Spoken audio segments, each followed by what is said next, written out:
Hi, I'm Joel Richardson, and this is The Underground.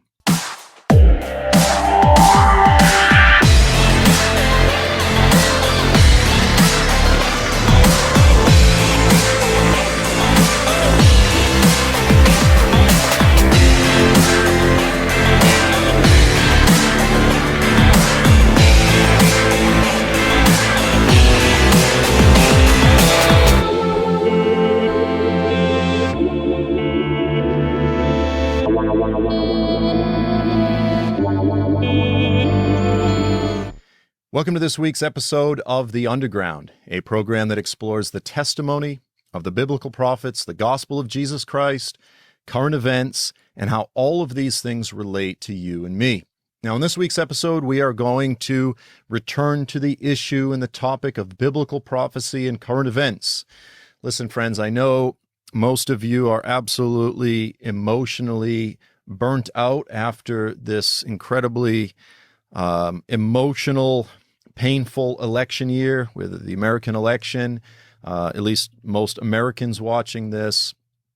And so I think it's time to sort of put all of that behind us, if you will, and simply turn to some profound events that have been unfolding right in front of us, which have largely been, well, not completely overlooked, but much of which have been overlooked because so much attention has been focused on the election. Now, this happens every 4 years. An election year, 90% of the news just revolves around what's going on with the American presidential election. And so oftentimes a lot of very important events tend to sort of float under the radar. And I know folks have been paying attention. But listen, what has been unfolding since this summer, 2016, right up until right now, as I'm recording this, tomorrow is the election. So as I'm sitting here with you, I actually have no idea who won, although I pretty much think I know who will win regardless. There has been some profound events that have been unfolding in the nation of Turkey. Since the failed coup, right up until today, the events that have been unfolding in the nation of Turkey, the aftermath after the so-called coup, the failed coup, have been absolutely profound. They have been profound clearly from the perspective of biblical prophecy, because as I have said multiple times over the years, the biblical prophets clearly have a significant emphasis on the area of Asia Minor, the modern-day Republic of Turkey. I think Turkey has a profound place within biblical prophecy. But even beyond that, even if we're just looking at this from a geopolitical perspective, if you're just, if you don't even believe in the Bible, if you have no interest in biblical prophecy whatsoever, you're just analyzing world events from a geopolitical perspective, from a military perspective, whatever it may be, what is unfolding in Turkey right now is historical, it's profound, and it's going to have dramatic ramifications for the years ahead. So the title of this week's episode is Turkey and the Coming Caliphate, and this will probably be the first in a series of shows, episodes where we'll discuss this, because there's just so much here. There's just so much here, so much that's unfolding, so much that we can look at. And so my guess is we'll barely just begin to get through it. But in order to do that, what I want to do, of course, is just back up and deal with the history, look at a map. Let's just deal with the history of Turkey, the Ottoman Empire. How have we gotten to where we are today, and why is it relevant? So first of all, again, Westerners in general, but clearly most infamous for being illiterate with regard to the world, with regard to maps, are Americans. So let's just take some time and just stare at a map for a few minutes here. This is a map of the Ottoman Empire at the time of its greatest extent. And so, most of us are aware, of course, of where Turkey is, this whole sort of big thumb that juts out, this big bridge that sits in between Europe and the Middle East, Asia, really at the center of three continents, Africa, Asia, and Europe. But, in its heyday, at the time of its greatest extent, the Ottoman Empire was massive. I mean, we're talking, it controlled this whole area extending all the way down the whole southwest coast of modern-day Saudi Arabia. They controlled Islam's two holiest cities of Mecca and Medina, Yathrib, which would also extending over into Egypt and all the way across North Africa, called the Maghreb, and then extending all the way well up into Europe and into the areas today that are Romania, Moldova, Ukraine, all the way to Russia, all the way around the Black Sea, and then from there extending all the way over to the Persian Gulf, to the modern day nations of Iran and Kuwait and so forth. So this was a massive, massive empire. And I think a lot of times we don't often realize what a tremendous empire it was. And of course, it was founded in 1299, so a year before the beginning of the 14th century, right up until 1923. So here we are, an empire, a massive Mediterranean empire that existed for well over 600 years. This is historically speaking, this is a profoundly relevant empire. Now, in 1923, what you had was a fellow came along named Mustafa Kemal Ataturk. And Ataturk, of course, was a brilliant he was a genius. And to summarize it, long story short, Ataturk looked at the success, the rise of Europe. He looked at the Industrial Revolution, all of their advances and so forth, and he basically looked at Turkey and he said, the Islamic world is increasingly becoming a backwater, whereas the Western Christian world is rising and prospering. And he said, what can we do? What can he do to make Turkey a competitor, to make Turkey on equal terms with Europe? And he believed that Islam was the problem. He believed that Islam was an impediment to advancement, et cetera, et cetera. And so he set up an ingenious system of checks and balances whereby if Islamists ever tried to take over the government, as opposed to secularists, which he was. Now, he was fine, by the way, with Turks having this Islamic identity. He just wanted to keep Islam out of government, out of the government system. So he set up this system of checks and balances, where it's a parliamentary system and so forth. But ultimately, if the government became too Islamist, the military would engage in a coup and kick them out. And that's actually happened several times throughout the history of the Turkish Republic over the past 80 plus years. There's been a handful of times where the military has stepped in and kicked out the Islamists. Now, there's another character that we need to be aware of, and his name is Bediüzzaman Said al-Nursi. Bediüzzaman Said al-Nursi. And so Nursi was contending with Ataturk. He was contending with Mustafa Kemal Ataturk, the father of, we now call it Kemalism. Again, the system of government that controls Turkey and has for over the past 80 plus years. Al-Nursi was an Islamist. Al-Nursi was an Islamist thinker. He was a theologian. He was a Muslim. And he, of course, wanted to establish Islamic law. He wanted the Turks to live under Sharia. They believe that's God's law. They wanted the Islamic government. He wanted to return to the caliphate. But he knew that with Kemalism on the rise, he was now a suspect. And so he looked at this and he said, how can Islam function, not only function parallel to Kemalism, but thrive under it, grow, prosper, and eventually take over? And so al-Nursi essentially fashioned a kind of Islam that was very different than the Islam that most of us know.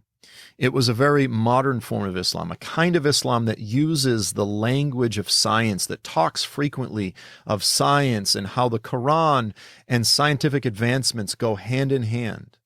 He talked about peace and tolerance and all of the things that the West loves and takes pride in. He talked about things like interfaith dialogue, the dialogue of civilizations. He talked about service, acts of service, issues of justice.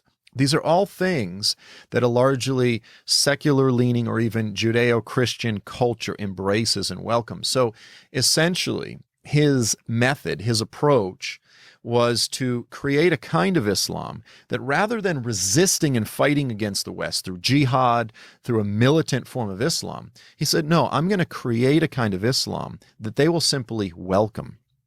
They'll roll the red carpet out for it. They'll say, isn't this wonderful? They'll actually promote this kind of Islam, and it will allow us to infiltrate the system.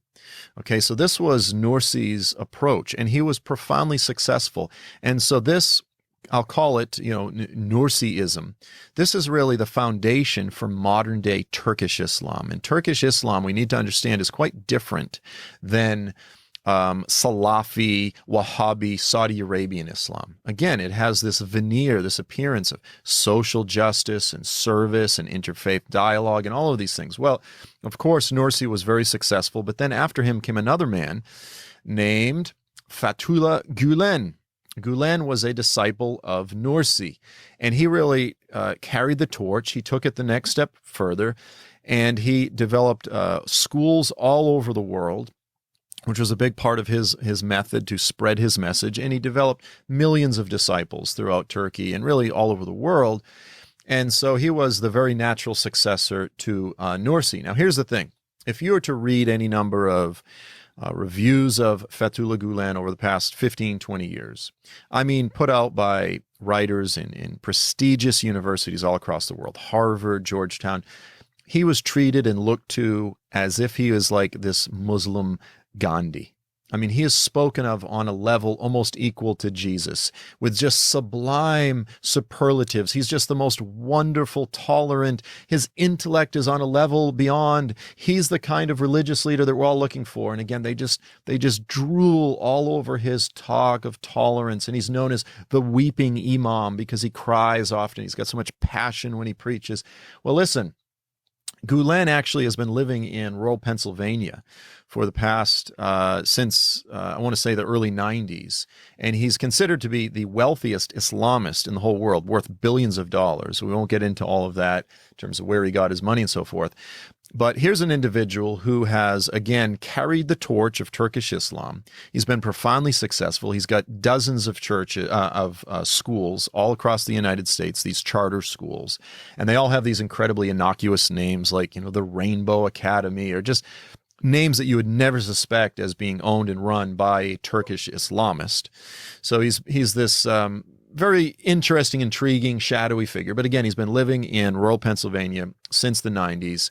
Many argue that he has been supported and funded and protected by the American government, but the reason that he's in Pennsylvania is because he had to flee. He had to flee the Turkish government because they knew who he really was. They knew that he was an Islamist whose real goal was to infiltrate Turkish government and to take over from within. People go, well, that's a conspiracy theory. We have a video, this grainy old video of Gulen actually addressing his supporters. And he's not using all the language of tolerance and moderation, but here's what he says. And this is a very telling quote. He says this. Now listen to this. And again, this is on tape. He said, "You must move into the arteries of the system without anyone noticing your existence until you reach all the power centers. You must wait until such a time as you have gotten all the state power, until you have brought to your side all the constitutional institutions in Turkey." So here he is, just clear, flat out making a statement. You have to be sneaky. You have to be secretive. You have to infiltrate the system. And then eventually you'll take over from there. Now listen, he was wildly successful. The Gulenists over the past 20, 30 years have indeed infiltrated the arteries of the Turkish government. Every aspect and facet of Turkish society has been infiltrated by these Gulenists, by these supporters of Fethullah Gulen. Their ultimate goal is what? They want to return to the caliphate. They want to return to the Ottoman Empire. They, in the same way that the Salafis, the Saudi Arabian Wahhabis, ISIS, Al-Qaeda, the Muslim Brotherhood, in the same way they want to establish an Islamic government, the Gulenists want to do the same thing. However, they often do have a much more service-oriented, moderate, peaceful sort of approach to it, but their goals are the same. We need to recognize that. For this week's episode, we are offering The Antichrist, Turkey, and the Coming Caliphate DVD. This 5-session teaching DVD features my newest teaching covering all of the latest events unfolding in the nation of Turkey, the history and theology which explains why Turkey is so critical within biblical prophecy, and what to watch for next. This newest teaching DVD is only $25. Or, for a bundle discount, you can get a signed copy of my book, Mideast Beast, The Scriptural Case for an Islamic Antichrist, along with The Antichrist, Turkey, and the Coming Caliphate DVD, as well as the Antichrist Debate DVD, featuring a historical debate between Dr. Thomas Ice of the Pre-Tribulational Research Institute and myself, nearly 3 hours long.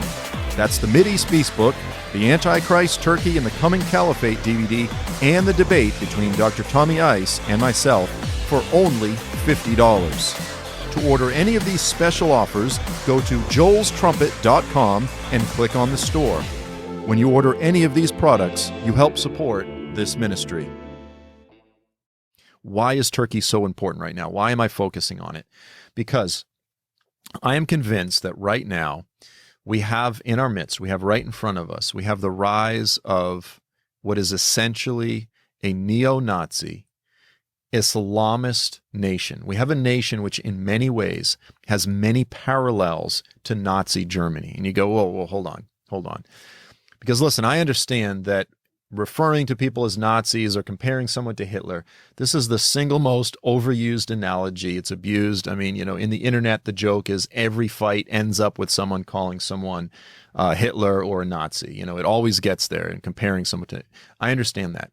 We want to be very careful when it comes to Nazi analogies. However, in some cases, the analogy, the comparison, the parallels are legitimate and they need to be taken very seriously. So I want to just highlight just a handful of the ways in which current Turkey parallels and mirrors Nazi Germany. So let's just hit on a few of these issues. First of all, both Turkey, current day Turkey right now, and Nazi Germany have a vibrant, runaway, out of control nationalism. Now, again, most Americans can't, we can relate, many Americans can relate to being patriotic, to saying, many Americans make America great again, having American pride, to having deep respect and reverence for the American flag, for the history of who we are as a people, et cetera, et cetera. Patriotic Americans can't even begin to comprehend the level of nationalism that exists in Turkey. It's 1,000 times more exaggerated and passionate than even the most passionate Donald Trump rally. And, he's had some pretty profound rallies this past year. The nationalism in Turkey is through the roof. Nationalism, of course, is this pride, this national pride, this idea that we as a people are superior, are better even. And nationalism isn't always superiority, but oftentimes it is better than other nations. That there's even oftentimes this idea that there's a divine endorsement, that God himself has chosen us to be the superior people, the superior race, that we're called to lead the world, all of these kind of things. That's exactly what exists in Turkey right now. Again, the Turks, they're very well aware of their history. They're aware of having ruled the whole Mediterranean, the Middle East for over 600 years, of having taken Islam, the leadership of the Islamic world, by the helm, and that they're the ones steering the whole ship and so forth. They view the current situation of the Turkish Republic, the Republic of Turkey, as being a very temporary situation, but that their divine destiny and their calling is to return to the Ottoman Empire, to lead the Islamic world, yea, to lead the whole world. What else? Well, of course, anti-Semitism, hatred of the Jewish people, and then, of course, in modern times, anti-Zionism, a hatred of the state of Israel. Now, needless to say, Nazi Germany was profoundly anti-Semitic. It was anti-Semitism on a level that we've rarely seen in human history. Well, right now, the anti-Semitism in Turkey is through the roof. The conspiracy theories, all of the weirdest, worst Islamist conspiracy theories that are very common throughout much of the Islamic world are just thriving in Turkey. When you go to Turkey, you go to Istanbul, you go to some of the bookshops, you look at the covers of some of these books with all of the just horrific caricatures of these evil Jewish Orthodox Zionists that are trying to take over the world with their octopus tentacles and all that kind of just gross stuff. It's very common and popular in Turkey right now. In fact, it's experiencing a revival. Even Mein Kampf, the book, has actually been a bestseller in Turkey over the past decade. So again, you have the nationalism that they both share. You have the anti-Semitism that they both share. What else? They both have a profound expansionist sentiment. They both believe that is their duty, their divine calling, their destiny, their fate, if you will, to expand, their right to expand their current borders. And so, needless to say, Adolf Hitler was trying to expand throughout all of Europe, and he believed that thing was just going to keep going. He was going to establish the Third Reich, which was going to last for 1,000 years because Germans, the Aryan race, were called to rule the world, etc., etc. Right now in Turkey, the Turks, many of them believe that it is their divine destiny to return to the Ottoman Empire, that out of the chaos of the current civil war in Syria and the mess in Iraq and so on and so forth, and America largely vacating the Middle East, that the Turks are going to turn back to the Middle East, once again lead the Islamic world, return to their prior glory days and so on and so forth, even to the point, listen, where the current president, Erdogan, has actually appealed to and used rhetoric. He's used maps, and these maps have appeared in major Turkish publications that have their borders far greater than the current Turkish Republic. The Turkish map that they're referring to was the borders that they were hoping to get back with the Lausanne Treaty, back when the Ottoman Empire was dissolving, but they didn't get them all. And he's saying, why should we abide by that? That was the greatest injustice. I mean, here we are dealing with something that happened over 80 years ago, and Erdogan saying that was unjust. And so he's referring to and using a map which actually includes large sections of modern-day Syria and Iraq, all of northern Iraq, Kurdistan, extending over and including Armenia, including a big section of Greece and Bulgaria, extending up into Europe, including Greek Cyprus. Okay, so this is, again, the expansionism. They're not even trying to, they're expansionist aspirations. They're not even trying to hide it anymore. Not even trying to hide it anymore. They're just openly saying, hey, we have a right to this. It's about our borders. It's about our, and he uses all the language to try to justify it. Well, it's the same thing that Hitler did. And it's interesting, by the way, that one of the political philosophers that was looked to and used to support the whole Nazi doctrine of expansion was this German political theorist named Karl Hochschaffer. And he coined a term called Lebensraum. Lebensraum translates as living space. And so Karl Hochschaffer and then, these various Nazi political philosophers took his stuff the next step. And he said, the Aryans, the German people, we need living space. We need to expand because it's assumed that what we are doing is good for everyone. You need us, sort of thing. That's why we're invading you. We're invading you to save you. And this is how dictatorships always frame their expansion. It's for the good of the people. Dictatorships are established for the good of the common folk, the Volks. And so Nazi Germany was profoundly nationalist, anti-Semitic, expansionist. Well, likewise, what are we seeing in Turkey today? We're seeing this call to return to the former Ottoman Empire. Well, interestingly, with regard to Karl Hochschaffer, is Ahmet Davutoglu, who was the former prime minister. He was actually canned. Why? Why was he canned? Because he was not completely submissive to Erdogan, the current president, the current dictator. He was not a complete party player. And so even though he was the architect that rose to the top with Erdogan, that was sort of the architect that led him to the top side by side, when he got to the top, Erdogan did what? He turned on him. You look at the stories, the history of various dictators, and history is littered with these type of examples where the dictator gets to the top and turns and executes his best friend that was by his side the whole time. Well, Davutoglu was a college professor. He wrote this book. It was a sort of magnum opus, his great work called Strategic Depth. And throughout the book, as he's detailing his plan for Turkish ascendancy, he repeatedly refers to the writings of Karl Hochschaffer, and he repeatedly, unabashedly, unashamedly uses the term Lebensraum. He uses the very same term that the Nazi political philosophers were using to justify their expansionism. And here's Davutoglu, the architect of the current Islamist government in power, and he's using the language of Nazi political philosophers unashamedly. Again, the parallels between current-day Turkey and Nazi Germany are profound. What else? Well, of course, Nazi Germany and current-day Turkey both share the commonality of being led by a dictator, by an undisputed, even savior-like dictator with an ego far beyond your average human being. I mean, quite frankly, megalomaniacs. When you look at the language, the reverence, the way that the people looked to Hitler, it was like a cult.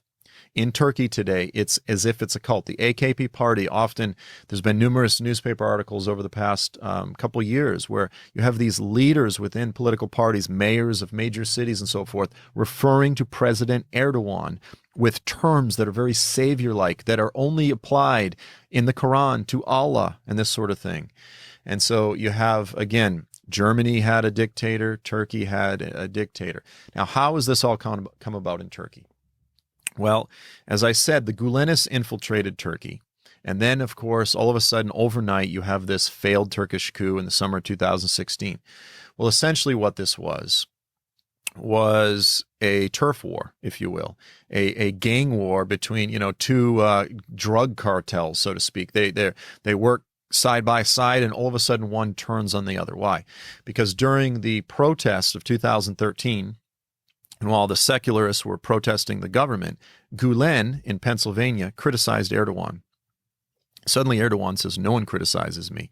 Even though Erdogan rode Gulen's people in the government, they had infiltrated the whole Turkish government, even though he rode them to power, even though he rode the Gulenists to power, once Gulen criticized him, he turned on them. And so the parallel here, and this is what's unfolded since the failed coup, which allegedly was the Gulenists realized that Erdogan's going after them. They tried rising up and taking over and removing Gulen and the current AKP party, supposedly. There's a lot of evidence that the whole thing was just staged, which wouldn't surprise me in the least bit. But since then, Erdogan has been using this as an excuse to purge the entire nation of anyone of any form of political dissent, whether military, whether governmental, opposition parties, very legitimate opposition parties, whether it's the journalists, whether it's university heads or professors, just common day people, those in the police, judiciary, the judges, you name it. Over 100,000 people since this summer in Turkey have been locked up, dismissed, fired, or just disappeared all across Turkey. This is profound. Now, what is the parallel? Well, of course, when Hitler rose to power, you had this episode that's referred to historically, infamously, as the Night of Long Knives. The Night of Long Knives. And this is when Hitler turned on the German SA, the Nazi SA, known as the Brown Shirts, and he had, over a period of a few nights, actually, it's called the Night of Long Knives. It was actually a few nights. He had them assassinated.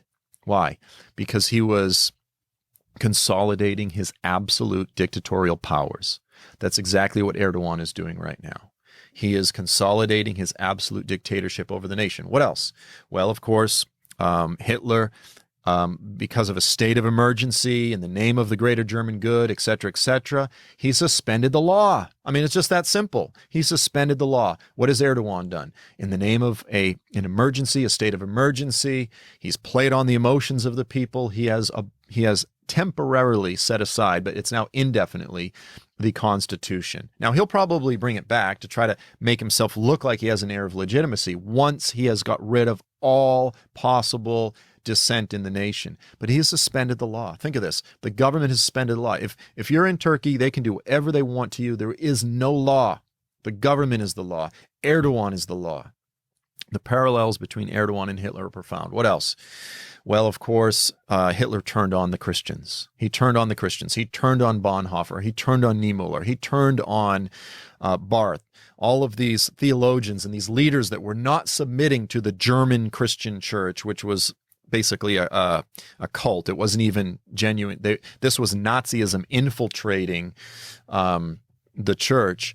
He turned on them. That's exactly what's happening in Turkey right now. Listen, friends, we're running out of time, but I just want to say this. Even if you don't believe in biblical prophecy, even if you're just looking at this, again, from the perspective of military, just geopolitical analysis, whatever, what's unfolding right now in Turkey is historical, it's profound, we need to be paying attention.